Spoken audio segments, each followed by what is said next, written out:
Guys, প্রথমে তোমরা এই ভিডিওটা দেখো, তারপর আমরা এই ভিডিওটা কিছু ফানি ফানি কমেন্ট করবো।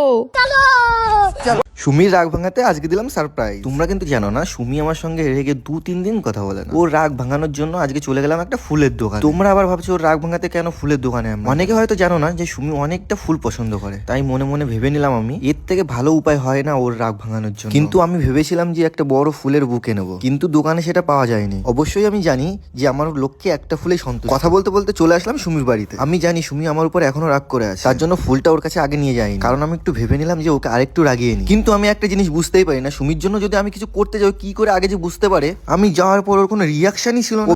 तो चलिए शुरू करते हैं। সময় এসেছে, তোকেও চেঞ্জ করবে। तो रुको जरा सबर करो। ওইটা তোমার লক্ষ্মী না, হাজার দুয়ারি। হ্যাঁ, তাড়াতাড়ি রাগ ভাঙা, না হলে আর একটা জুটিয়ে নেবে।